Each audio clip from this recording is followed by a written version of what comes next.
তামা যেজন নাস্তিক ব্যক্তি সে কিন্তু ভগবানকে ভালোবাসে না, কিন্তু যদি সে কোনো একটা জায়গার উদ্দেশ্য করে মুখে উচ্চারণ করে কৃষ্ণনগরে যাবি ভাই, মুখে বলছে তো, এই বলার একটা উপকার আছে। যদি বলেন কি উপকার, তাহলে আমরা বলি, মন দিয়ে শুনবেন। আপনি হেলাই বলুন আর শ্রদ্ধাই বলুন, ভগবানের নাম স্মরণ করে নাম করুন, না কোনো জায়গাকে উদ্দেশ্য করে বলুন, যেভাবেই বলুন না কেন, নামের মহিমা যেটা সে কিন্তু দেখা দেবেই দেবে। তার বড় প্রমাণ অজামিল। অজামিল যে কিনা সন্তানদের, সে জাতিতে ব্রাহ্মণ, কিন্তু তার সন্তানদের নাম ছিল 1 কোড়ি 2 কোড়ি 3 কোড়ি 4 কোড়ি, অনেকগুলো সন্তান তো। কিন্তু ব্রাহ্মণ জাতি হলে কি হবে, তার স্বভাব ছিল নিচু প্রকৃতির। কি করত, ডাকাতি করে বেড়াতো।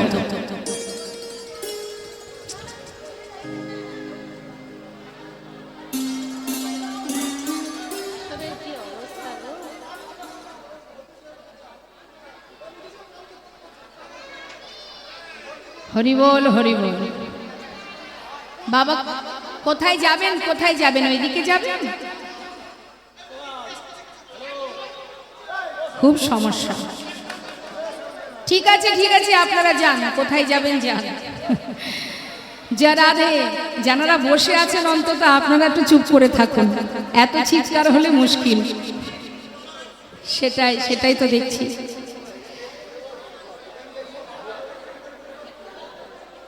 আসলে রাস্তা তো একটাই, ওই জন্য সমস্যা হয়ে গেছে।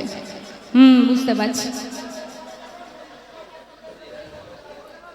ওমা আস্তে আস্তে, মায়েরা যারা বসে আছেন আস্তে, একটু মন দিন কথার মধ্যে। তো কি বলছিলাম, সেই অজামিল প্রতিদিন ডাকাতি করত। লোমশ মুনি বলে একজন মুনি আছেন, যার হয়েছিল পিত্তশূল বেদনা, শারীরিক একটি ব্যাধি। তাই এই ব্যাধি সারানোর জন্য তাকে এক ভক্ত বৈষ্ণব, এক দেবর্ষী নারদ বলেছিল, তোমার এই রোগ ভালো হবে একটা উপায়। সেটা কি না, যেজন জাতিতে উঁচু জাতি কিন্তু স্বভাব তার নিচু প্রকৃতির, এরকম কোনো পরিবার থেকে যদি তুমি ভিক্ষা করে আনতে পারো, সেই ভিক্ষা রন্ধন করে যদি খেতে পারো, তোমার রোগ ভালো হয়ে যাবে। এখন লোমশ মুনি চারিদিকে খুঁজতে শুরু করলেন যে কোথায় গেলে এরকম একটা পরিবার পাওয়া যাবে যেখানে জাতি উঁচু, কর্মটা তার নিচু। কোথায় পাবে, খুঁজে খুঁজে গেল কোথায়, ওই অজামিলের বাড়িতে। ভিক্ষা করে নিয়ে আসার সময় দেখলেন তার স্ত্রীর কোলে একটি ছোট্ট সদ্যজাত পুত্র সন্তান। সে ভিক্ষা করে ঘরে ফিরে এসে রন্ধন করে সেবা করবার পর তার যখন সেই ব্যাধি ভালো হয়ে যায়, বাবা মনে মনে তিনি চিন্তা করছেন, আমার এত বড় উপকার করলো যে তাকে একটা আশীর্বাদ করে এলাম না, যাই। এই ভেবে লোমশ মুনি আবার সেই অজামিলের বাড়িতে গেলেন। অজামিল তখন সন্তানদের নিয়ে ডাকাতি করতে বেরিয়ে গেছে। তার স্ত্রী ছোট্ট সন্তান কোলে করে নিয়ে বসে আছে। হঠাৎ লোমশ মুনি হাজির। যাওয়া মাত্রই মুনিকে দেখে তার স্ত্রী ভিক্ষা দিতে গেলেন। বললেন, আজ আমি ভিক্ষা নিতে আসিনি, তুমি যে উপকার আমার করেছো সেই জন্য আমি আশীর্বাদ করতে এলাম। কি না, আশীর্বাদ স্বরূপ তোমার এই কোলের ছোট্ট সন্তানের নাম দিয়ে গেলাম, যার নাম নারায়ণ। নেতায় গৌর হরি বল। এখন হলো কি মা, আশীর্বাদ স্বরূপ ছেলের নাম দিয়েছেন নারায়ণ, কিন্তু বাবা যে ভিক্ষা করে কোনো চুরি করে জীবন কাটাতো, সেই অজামিল সারা জীবন জাতিতে ব্রাহ্মণ হলে কি হবে, এমন কর্ম করত, সেই কর্ম করে জীবিকা নির্বাহ করত। করতে করতে একটা সময় তার অন্তিম মুহূর্ত চলে এলো। শয্যাশায়ী অজামিল শয্যায় শুয়ে আছে। উলুধ্বনি উলুধ্বনি।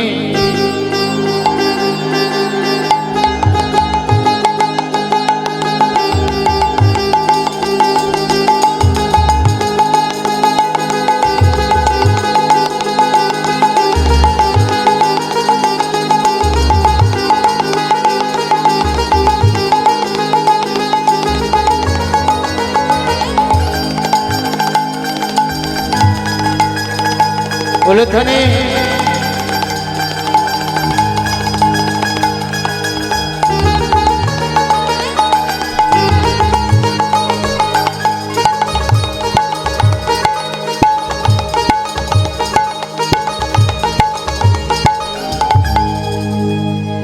যখন অন্তিম সময় বাবা শয্যায় শুয়ে আছে, দেখতে দেখতে যমদূত আসছে অজামিলকে নিয়ে যাওয়ার জন্য।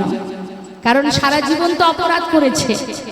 যখন তাকে নেওয়ার জন্য যমদূত আসছে বাবা, সে তখন চিৎকার করে ডাকছে নিজের পুত্রকে, ভয়ে ভয়ে ভীত হয়ে ডাকছে, নারায়ণ নারায়ণ কাছে আয় বাবা, নারায়ণ একবার আমার কাছে আয়, নারায়ণ তুই আমার কাছে আয় বাবা, আমার যে বড় ভয় করছে, কাছে আয়। চিৎকার করে ডাকছে। অন্তিম সময় আত্মনাদ শুনে বৈকুণ্ঠে নারায়ণের সিংহাসন টলে যায়। বিষ্ণু লোক থেকে দূত পাঠিয়ে দিয়েছে। দূত এসে হাজির, এসে দেখছে যমদূত দাঁড়িয়ে আছে, জিজ্ঞাসা করছে তোমরা এখানে কেন এসেছো? যমদূত বলছে ওকে নিয়ে যাওয়ার জন্য। তোমরা কেন নিয়ে যাবে? ওকে তো আমরা নিতে এসেছি। কেন? সারা জীবনে যে অপরাধ করেছে সে কি করে বিষ্ণু লোকে যেতে পারে? দেখতে পাচ্ছ না? বিষ্ণুদূত বলছে দেখতে পাচ্ছ না? কার নাম করছে? কার নাম? ও তো ছেলের নাম ধরে ডাকছে। ও তো বৈকুণ্ঠে নারায়ণকে ডাকছে না, ছেলের নাম নারায়ণ, তার নাম ধরে ডাকছে। তখন সেই বিষ্ণু লোক থেকে বিষ্ণুদূত বলে উঠল, ওরে সে যেভাবেই ডাকুক না কেন, যাকেই ডাকুক না কেন, নামটা তো সেই নারায়ণ। তাই গৌর হরি বল, হরি বল। তাই সেই নারায়ণকে নিজের পুত্রকে ডাকলে কি হবে? সেই নাম তো নারায়ণের। তাই নারায়ণ দেরি না করে পাঠিয়েছে। ওকে তো তোমরা নিয়ে যেতে পারবে না, ওকে নেওয়ার জন্য আমরা সোনার সিংহাসন নিয়ে এসেছি। তাহলে মা, সারা জীবন অপরাধ করেও যদি ডাকার মতো একবার ডাকা যায়, সেই এক ডাকে বৈকুণ্ঠের নারায়ণের সিংহাসন যদি টলে যায়, তাহলে তোমার কেন হবে না? অন্যজনার কেন হবে না? শাস্ত্রে বললেন সারা জীবন ডাকা লাগে না গো, একবার কৃষ্ণ নামে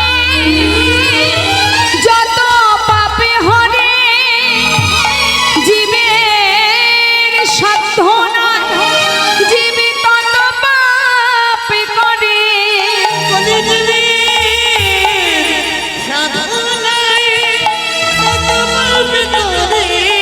হেন কৃষ্ণ নাম জীব লয় বহুবার, তথাপি না হয় প্রেম, না বহে অশ্রুধা। জানিবে সেই হৃদয় অপরাধ আছয় প্রচুর, কৃষ্ণ প্রেম বীজ তাতে না হয় অঙ্কুর। হৃদয়ে যদি অপরাধ থাকে, তাহলে কৃষ্ণ নাম যতই করো না কেন তাতে না ববে চোখে, না বইবে অশ্রুধারা, না হবে কৃষ্ণ প্রেমের অঙ্কুর। অপরাধ দূরীভূত যখন হবে, আমি মুখে কৃষ্ণ নাম করব, ভিতরে যদি আমার হিংসা কালিমা পোড়া থাকে, হবে? কারোর ভালো চাইব না, সর্বদাই দেখব কার কিছু উন্নতি হলো, আমার কেন হলো না। এই হিংসা মনোভাব নিয়ে যদি আমি ভগবানের সেবা করি, লাভ হবে কিছু মা? কোনো লাভ নেই। তোমার যদি 100 টাকা থাকে, তুমি 100 টাকা ভগবানের সেবায় দাও, কিন্তু ভক্তি ভরে সেবা দাও। কে কি করলো না করলো সেদিকে দেখলে হবে না। কাউকে যদি আমি মনে করি যে দেখাবার জন্য, বর্তমান দেখবেন অনেক জায়গায় হচ্ছে এখন বাবা, প্রতিযোগিতা চলছে, ধর্মীয় কাজ নিয়েও প্রতিযোগিতা। এ যদি 5 লাখ খরচ করে, আর একজন বলে আমি তোকে দেখিয়ে দেব 10 লাখ খরচ করে, ওই দেখা দেখি সার হবে, কিন্তু বাবা এতটুকু কৃষ্ণ প্রেম উদয় হবে না। নিতাই গৌর হরি বল। তাই তোমার যেমন আছে তুমি দুঃখ পেও না, যতটুকু আছে সেইটুকুই সেবা দাও না। যদি তুমি ভক্তি ভরেও সেবা দাও, তা তোমার দেওয়া 2টো নকুল দানাও ভগবান সেবা করে, যদি তাতে প্রেম থাকে, যদি ভালোবাসা থাকে। পাণ্ডিত্য দিয়ে অর্থ দিয়ে কখনো ভগবানকে পাওয়া যায় না। তাকে পেতে গেলে সরল সুবুদ্ধি আর শুদ্ধ প্রেম, হিংসা নয়। হিংসা ছিল কার? মহাভারতে। যেখানে হিংসা ছিল সেখানে গোবিন্দ ছিলেন? ছিল কার? দুর্যোধনের। তাই না মা? ছিল না কার? পঞ্চপাণ্ডবের। জীবনে যত আঘাতই পেয়েছে সব কিছু সয়ে গেছে। দুঃখ দিলেও দুঃখ নেই, আবার সুখ দিলেও দুঃখ নেই। নামাচার্য ছিল ঠাকুর হরিদাস। একবার ভেবে দেখুন, এইগুলোই আমাদের লীলা কথার মধ্যে আস্বাদন করতে হয়। লীলা তো আমরা সবাই শুনবো, কিন্তু সেখান থেকে কিছু আমাদের পেতে হবে। শুধু শুনে এখানকার কথা এখানে রেখে চলে গেলে হবে না। কিছু যদি নিতে না পারি তাহলে আমাদের চিত্ত শুদ্ধ হবে কি করে? হরিদাস ঠাকুরের অঙ্গে যখন চাবুক পড়ছে মা, বলুন দেখি, কেউ ছিল তার পাশে তাকে রক্ষা করার? হাজার হাজার চাবুকের আঘাত, অপরাধ কি ছিল? কৃষ্ণ নাম বদনে গাইত। তাহলে ভগবানকে ভালোবাসতে যদি এতই কষ্ট পেতে হয়, কেউ ভগবানকে ভালোবাসবে? আমাদের মতো সাধারণ জীব হলে ভালোবাসবে না। কিন্তু যদি প্রকৃত কেউ শুদ্ধ ভক্ত হয়, হৃদয় মাঝে যদি একবার কৃষ্ণ প্রেম জেগে যায়, প্রাণ থাকতে সে কোনোদিন তাকে আর ভুলতে পারবে না। হাজার হাজার আঘাত, কিন্তু তথাপিও তার মুখে একটা কথা, কি? হে প্রভু, আমার সন্তাপনা আসিতে ইথে যেন তুমি দুঃখ পেও না। কি? আমার যে তাপ, আমার যে যন্ত্রণা, আমি জানি তুমি তো দয়াল। ভক্তের চোখের জল সইতে পারো না। ভক্ত যদি কাঁদে তুমি সহ্য করতে পারো না। তাই তোমার কাছে একটা নিবেদন প্রভু, আমার জীবনে যে যন্ত্রণা, যে কষ্ট, এর জন্য তুমি যেন ভেঙে পড়ো না, তুমি যেন কষ্ট পেও না। তুমি সুখময়, তুমি সুখে থাকো। হাজার হাজার চাবুকের আঘাত, সর্ব অঙ্গ থেকে রুধির ঝরছে। সেই মুহূর্তে হরিদাস ঠাকুর কার ভালো চাইছে? গোবিন্দের ভালো। তুমি ভালো থাকো প্রভু, আমার কথা ভেবো না। এই তো ভক্তের চাওয়া। আমরা কি চাই? কতক্ষণে তুমি আমাকে সুখ দেবে, কতক্ষণে আমাকে তুমি ভালো রাখবে। জেনে রাখবেন, পৃথিবীটা যন্ত্রণা দ্বারাই সৃষ্টি বাবা।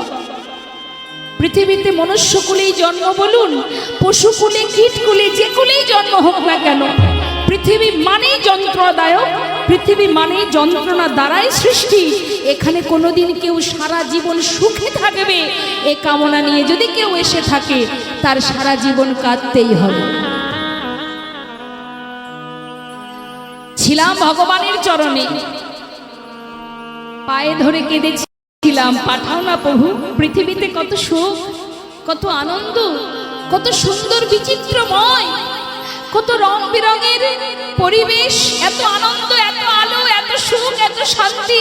পাঠিয়ে দাও প্রভু, একবার পৃথিবীতে পাঠাও। আসবার পরে বুঝেছি, এবার বুঝেছি কতটা সুখ এখানে।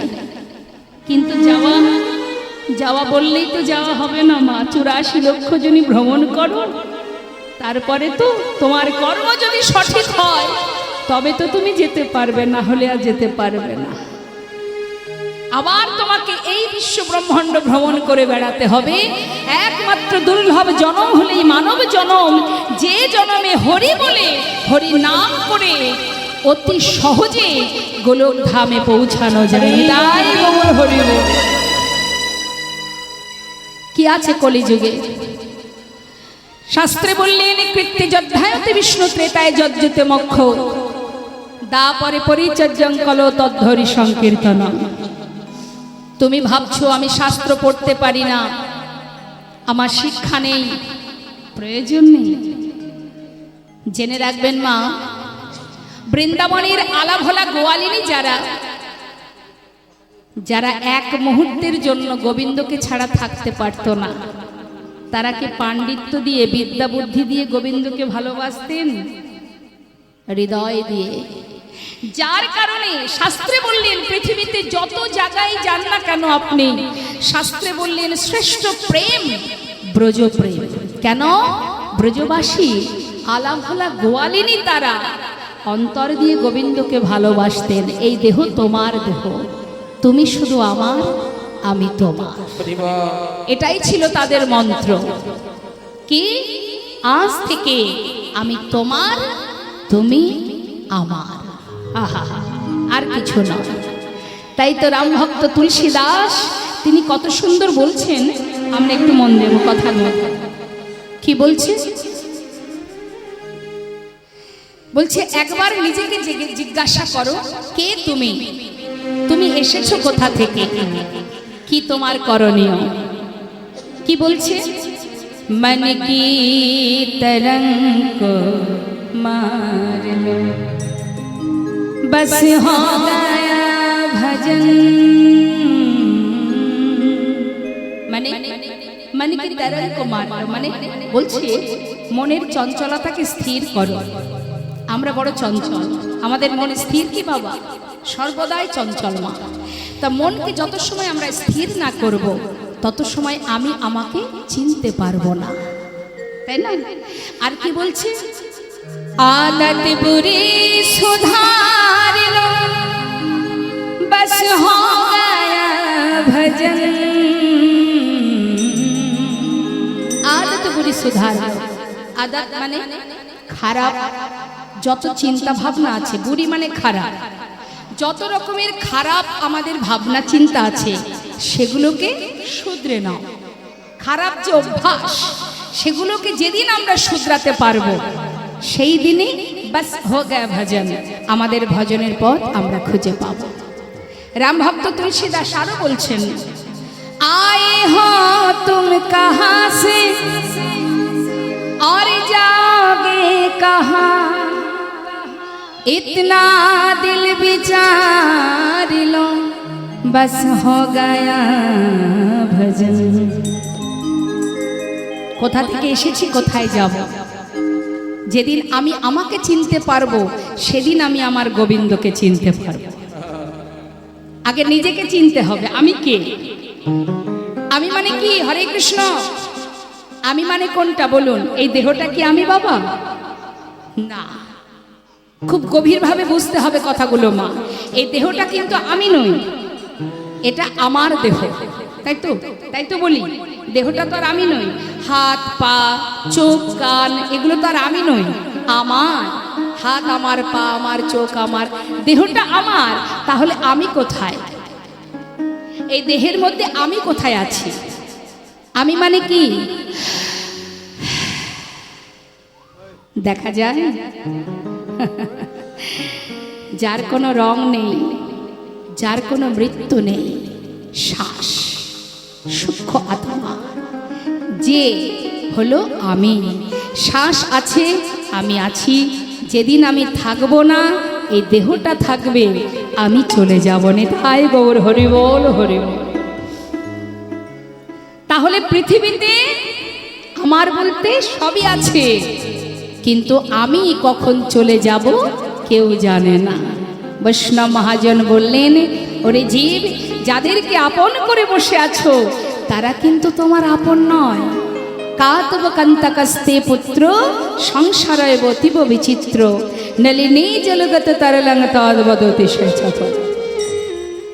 কেউ কারো নয়। কিন্তু বাবা, সংসারের মধ্যে আমরা সবাই যাদেরকে নিয়ে জীবনযাপন করছি, এটা একটা বিচিত্র নাট্যমঞ্চ, অভিনয় মঞ্চ। একটার পর একটা একই ব্যক্তি পরপর কতগুলো অভিনয় করছি আমরা।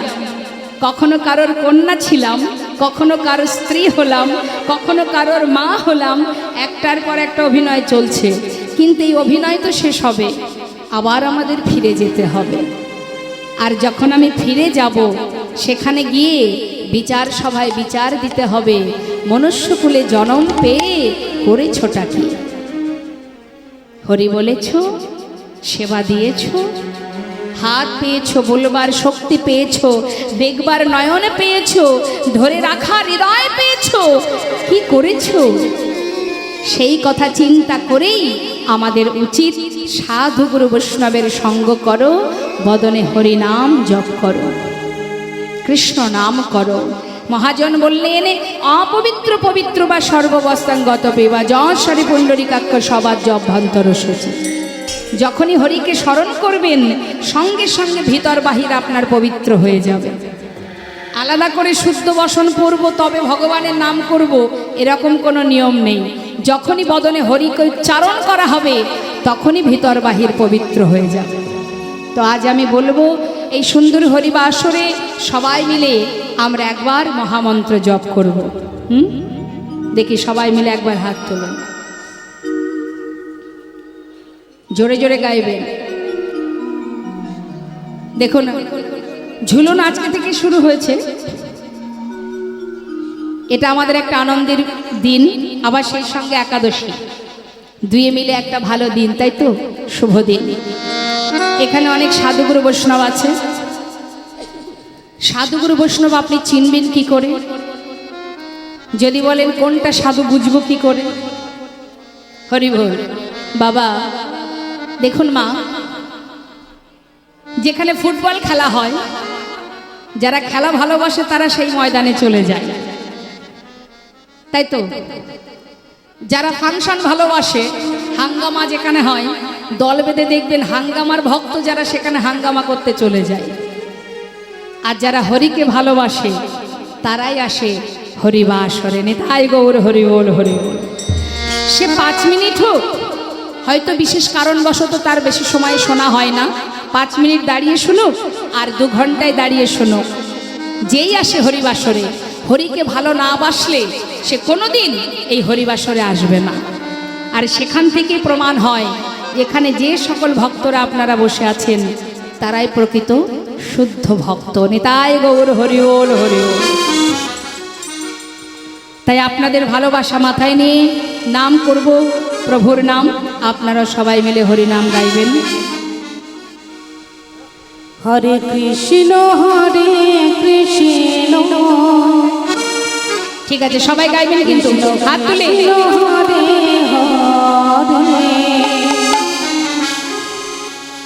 হরে তালে তালে হরে রাম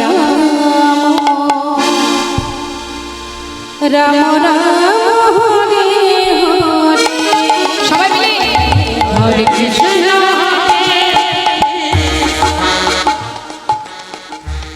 একটু জোরে বলুন বলুন।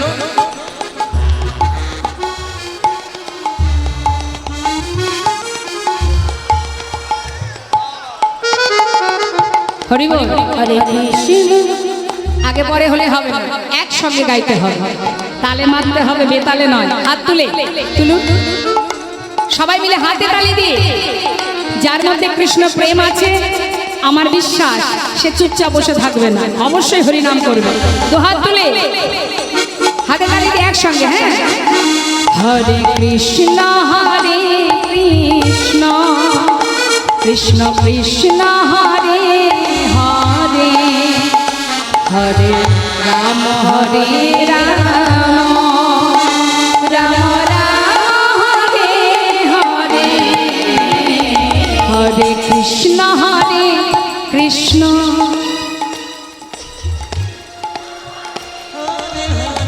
বাবা আহা, বাহ, খুব সুন্দর।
বাহ, তা আমার থেকেও সুন্দর কণ্ঠ। হ্যাঁ, খুব মিষ্টি সুর, খুব ভালো লাগলো। আবারও আমরা গাইবো। তো কি বলছেন মা? হরিনাম করলে কি হয়? শাস্ত্রে বৈষ্ণব মহাজন বললেন হরিনাম করলে হৃদয় মাঝে অজ্ঞানতার অন্ধকার দূরীভূত হয়। অজ্ঞানতার অন্ধকার মানে বুঝিয়ে দিই।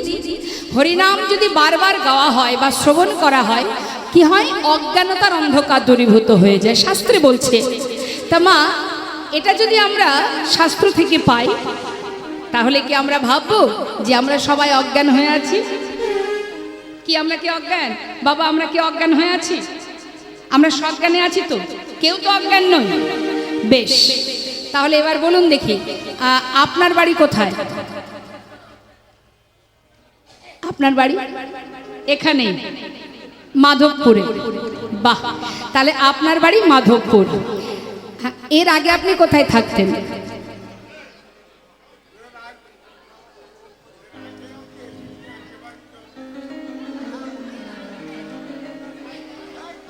দেখুন, আমরা অজ্ঞানে না সজ্ঞানে এখানে প্রমাণ হয়ে যাবে। তাহলে এখন মাধবপুরে আছি, এর আগে কোথায় ছিলাম জানি না। যখন মারা যাবেন তখন কি মাধবপুরেই থাকবেন?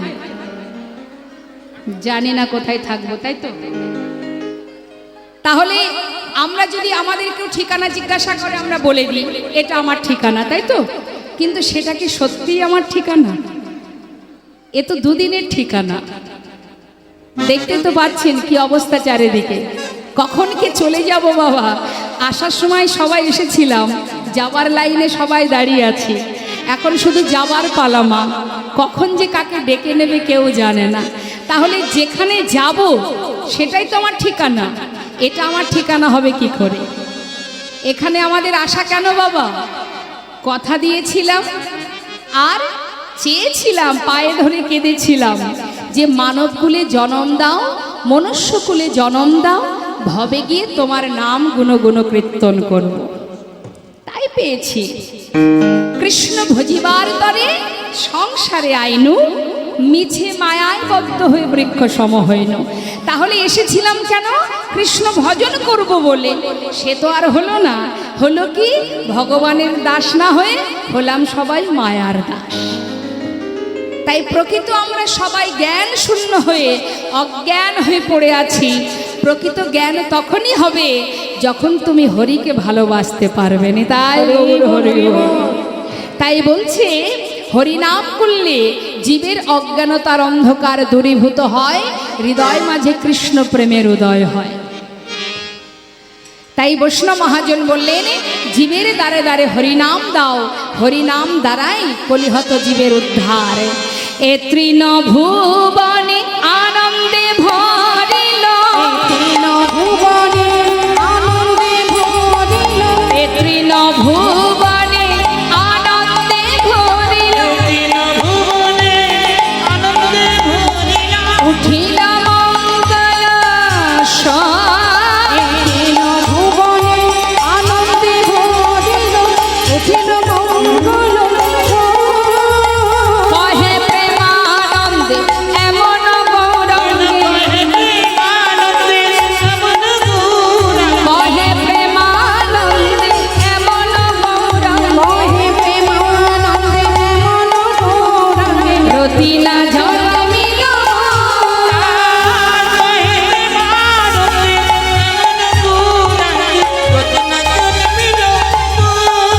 আহারতি মতি হল না গো। মতি হলো না গো। কে বলছে কথাটা? কহে প্রেমানন্দে। প্রেমানন্দ তিনি প্রভু মহারাজ বলছেন যে কি আমার রতি মতি হলো না গো। যিনি এত সুন্দর পদ লিখেছেন তিনি বলছেন আমার রতিমতি হলো না। আমরা একটুখানি ভগবানকে ভালোবাসলে মনে হয় না যে আমি ভক্ত? কিন্তু যে মহাজন এত বড় পদ লিখেছেন তিনি বলছেন কি কত পাপী তাপী মরে গেল, রতি মতি হলো না আহাই আমি অধমে রইলাম পড়ে, দারুণ হয়ে গেল।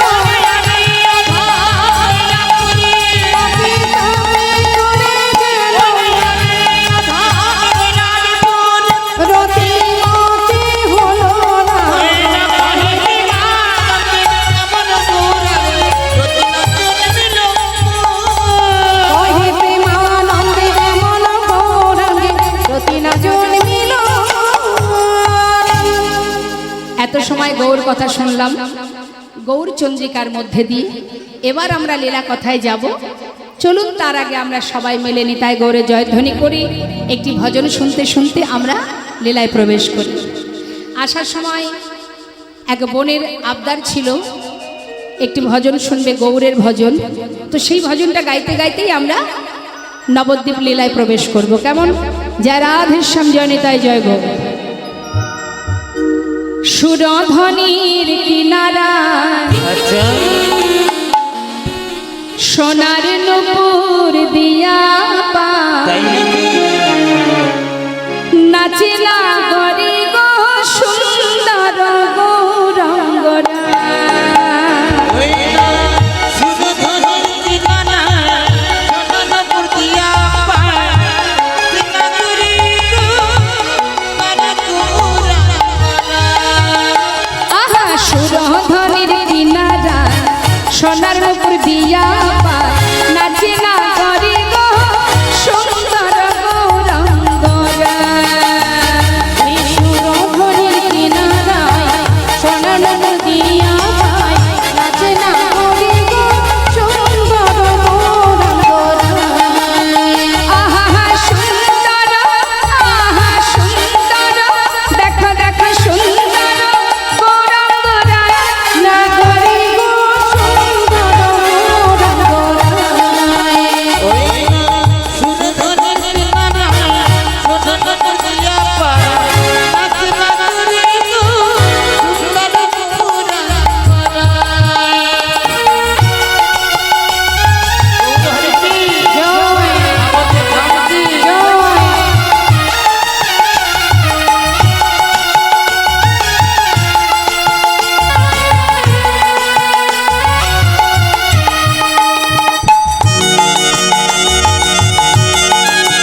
জয় গো হরি বল হরি বল।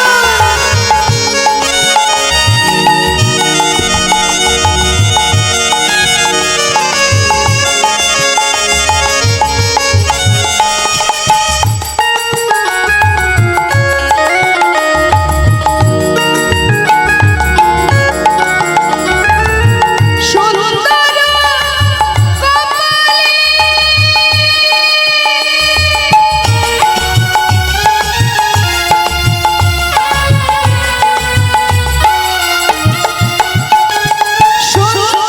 সুন্দর তিলক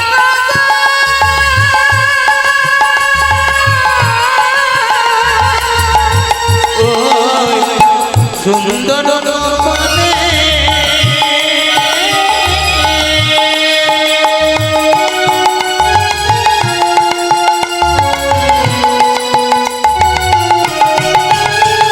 ওই সুন্দর তিলক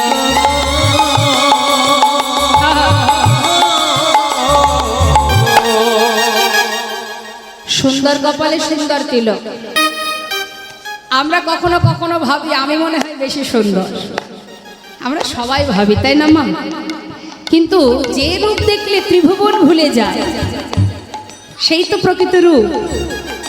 যার মধ্যে না আছে দামি অলংকার, না আছে দামি কোনো বসন, আছে গৌরহরির অঙ্গে। যার রূপ দেখলে ত্রিভুবন ভুলে সেই তো প্রকৃত সুন্দর। সুন্দর কপালে সুন্দর তিলক, আর কি আছে? আহা সুন্দর একখান, তাই নাকি? সুন্দর একখান নামা বলি গায়, নগরী গো সুন্দর গৌরাঙ্গরায়।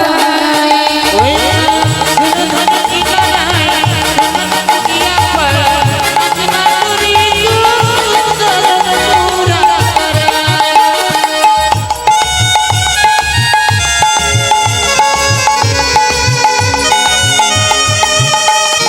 হরি বল হরি বল।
দেখে, যাকে না দেখে শুধু তার নাম শোনার জন্য আপনারা পাগল হয়ে বসে আছেন, চোখে না দেখে এতটা ভালোবেসেছেন, আর সে যদি স্বয়ং কারোর দিকে দৃষ্টি দেয়, সে যদি কারোর দিকে তাকায়, সুন্দর নয়নে চাই গোরা যার পানে, একবার যদি প্রভু তাকায়, তার কি হবে বাবা? সে কি আর ঘরে যেতে পারবে মা? ও তার দেহ ছাইরা, এই দেহ ছাইরা মনটা লইয়া যায় না গরি গো সুন্দর গৌরাঙ্গ। জয় গৌর হরি বল।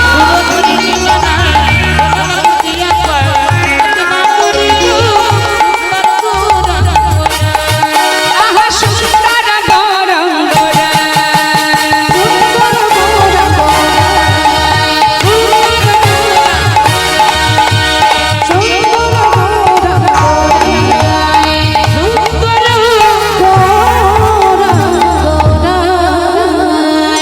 নবদ্বীপ ধাম কি জয়টা একটু জোরে হবে না? আমি চাই উচ্চস্বর, যার কণ্ঠে যতটুকু জোর আছে, হ্যাঁ সবাই মিলে একসাথে। নবদ্বীপ ধাম কি, গৌর সুন্দর কি, নিতাই চাঁদ কি, পঞ্চতত্ত্ব কি, যমুনা মা কি, গঙ্গা মা কি। জয় জয় শ্রী গুণিতায় গৌশেতনাথ প্রেমানন্দে হরি হরি বল। জয় রাধেশ্যাম, জয় নিতাই, জয় গো। শ্রীধাম নবদ্বীপের মাঝে কলির ভগবান করুণাময় গৌর সুন্দর নাম প্রচার করতে করতে হঠাৎ তিনি নবদ্বীপ ছেড়ে তিনি যান সন্ন্যাসী হয়ে বৃন্দাবনের পথে। আমায় একটু মন দিতে হবে কথার মধ্যে। তা গৌরহরি নবদ্বীপ ছেড়ে সন্ন্যাসী হয়ে যাচ্ছেন বৃন্দাবনে, নানা তীর্থ ভ্রমণ করবেন, আর তার কাজ কি? জীবকে হরিনাম দেওয়া, জীবের অন্ধকার থেকে আলোর পথ দেখিয়ে তাদেরকে সঠিক পথে নিয়ে যাওয়া।